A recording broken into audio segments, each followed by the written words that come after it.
Hai, halo, assalamualaikum warahmatullahi wabarakatuh. Welcome for my daily vlog today.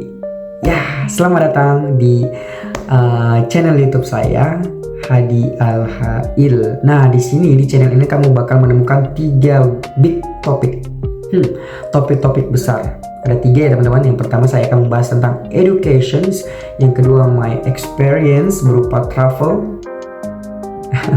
Dan yang ketiga adalah tentang self-improvement.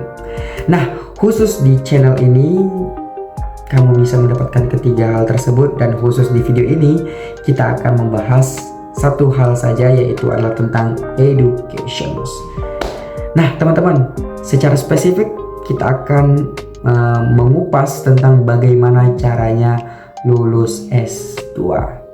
Oke, saya akan berbicara secara maksimal teman-teman di dalam video ini dengan 3 alur cerita. Oke, pertama teman-teman, saya akan masuk ke dalam sesi perkenalan. Tentu dong, karena di sini saya baru merintis channel ini, so saya perlu berkenal dulu, bersapa hangat dengan teman-teman semua yang ada di sini. Ya, perkenalkan, nama saya Hadi Al-Hail. Saya berlatar belakang S2 di Universitas Negeri Semarang. Baru aja lulus sih teman-teman. Itu lulusnya di tahun 2023 kemarin, tepatnya di bulan Mei. Nah, kemudian latar belakang S1 saya ada di Universitas Negeri Medan. Horas orang Medan. Ya, kamu yang merasa dari orang Medan, tolong komen down bawah. Saya. Oke, thank you. Nah, lanjut teman-teman. Nah, kalau berbicara tentang specifically, so my major atau jurusan atau juga prodi saya adalah pendidikan seni rupa, itu di S1-nya. Dan S2-nya saya mengambil prodi pendidikan seni. Ya, teman-teman, di sini saya memilih linear ya. Apa itu linear? Linear itu satu jalur, satu rumpun, satu arah, satu tegak lurus ya.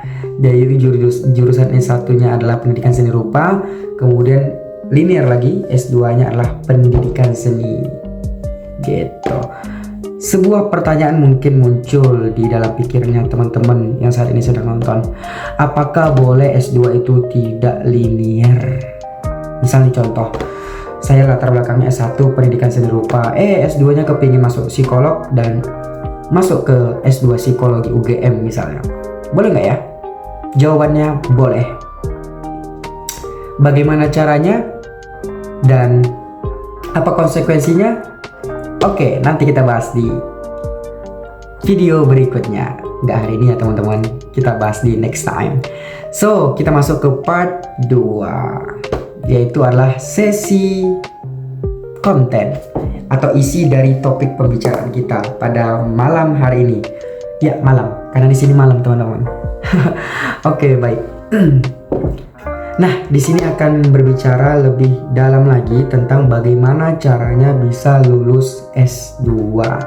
Nah, teman-teman, saya mau cerita terlebih dahulu sebelum masuk ke dalam konten intinya, bahwasanya masing-masing kampus itu memiliki kebijakan yang berbeda-beda dalam proses pendaftaran dan seleksi masuk S2-nya. Gitu. Nah, kemudian dalam proses tersebut dengan berbagai macam perbedaan kebijakan, maka teman-teman diwajibkan untuk research terlebih dahulu. Apa sih yang di research? Yang di research adalah persyaratan dan pemberkasan yang diminta. Bagaimana cara meresearchnya? Meresearchnya dengan cara masuk ke website tujuan atau website universitas yang mau kita tuju, gitu ya. Contoh, saya berniat ingin masuk S2 di Universitas Negeri Semarang, maka tindakan yang harus saya lakukan adalah meriset websitenya Pasca Sarjana Universitas Negeri Semarang, gitu. Jadi saya pertama kali langkahnya adalah membaca atau meliterasi isi website Pasca Sarjana S2 Universitas Negeri Semarang. Nah, kemudian saya riset tuh apa saja sih jurusan-jurusannya yang dibuka, apa saja prodi-prodinya yang dibuka, kemudian apa saja sih persyaratan-persyaratan S2-nya gitu. Seperti pemberkasan memasukkan ijazah, SKH, bukan SKHU tapi transkrip nilai dan lain sebagainya itu wajib dibaca supaya tahu apa yang mau dilakukan setelahnya. Itu ya teman-teman. Langkah satu adalah riset, masuk ke dalam websitenya dan baca. Kemudian langkah kedua adalah submit atau daftar ya teman-teman. Jadi setelah kamu punya keilmuan yang cukup banyak di dalam kepala kamu tentang bagaimana persyaratannya dan sudah penuh nih di sini. Oh, saya tahu harus apa yang saya lakukan karena persyaratannya saya sudah paham. Kemudian kamu masuk ke dalam langkah kedua, yaitulah masuk ke dalam websitenya, kemudian masuk ke dalam link pendaftarannya. Nah, kamu buka tuh, kemudian kamu daftar. Biasanya teman-teman masing-masing kampus itu punya uang registrasi yang berbeda-beda. Ada yang 300.000 untuk pendaftarannya, ada yang 250.000, ada yang 500, ada yang 700, ada 750 dan seterusnya. Jadi sesuaikan dengan kampus dan kebutuhan kamu gitu ya. Nah, jadi setelah kamu registrasi, kamu sudah melengkapi semua persyaratan yang diminta dan kamu sudah upload, sudah submit, maka kamu masuk ke proses pembayaran. Nah, saat di pembayaran langsung saja dibayar, nggak usah ditunda-tunda, nanti kamu terlambat dalam seleksi ujian. Oke, nah kemudian tahapan ketiga atau langkah ketiga adalah ujian. Jadi S2 itu teman-teman dari beberapa kampus ada yang menerapkan ujian, ada juga yang enggak ya. Jadi kampus-kampus tertentu itu hanya seleksi administrasi aja, administrasinya dilihat, dah selesai. Yaudah boleh berkuliah gitu. Tapi ada universitas khusus seperti UGM, UNES, ITB, UI, IPB dan lain sebagainya itu menerapkan sistem ujian atau seleksi. Nah, jadi pada langkah ketiga ini ada beberapa seleksi yang harus dilewati. Yang pertama, seleksi kemampuan bahasa Inggris. Ada juga seleksi tes kemampuan akademik, dan yang terakhir ada seleksi wawancara. Nah, 3 seleksi.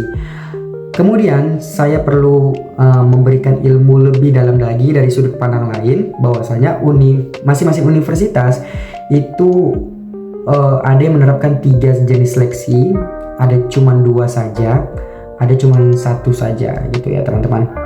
Nah, kalau di kampus saya sendiri di UNES itu menerapkan 3 jenis seleksi. Yang pertama adalah seleksi TPA, tes potensi akademik, kemudian tes bahasa Inggris, dan yang terakhir masuk ke dalam tes wawancara gitu.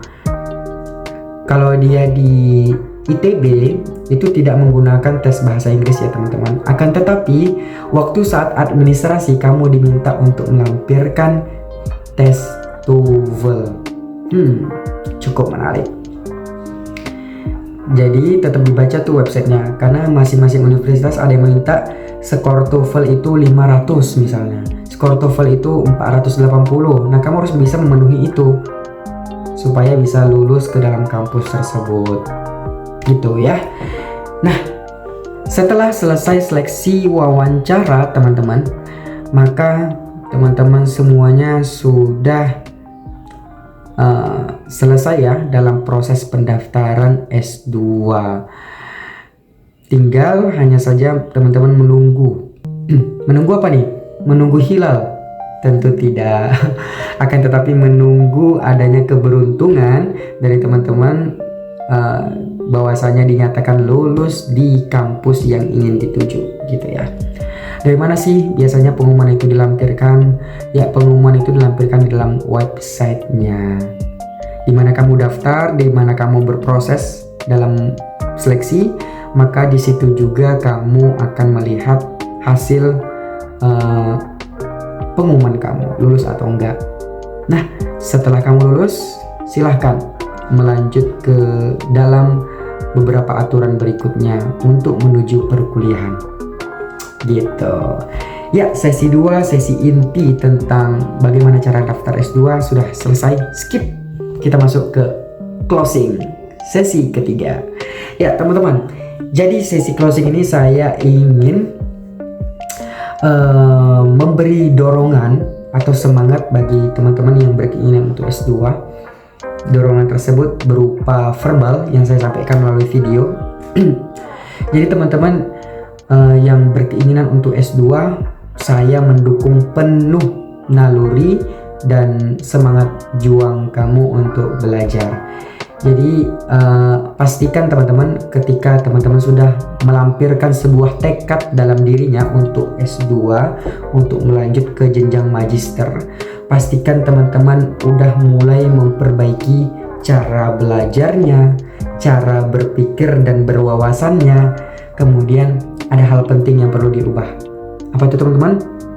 Iya, yaitu adalah cara, attitude, dan bersikapnya.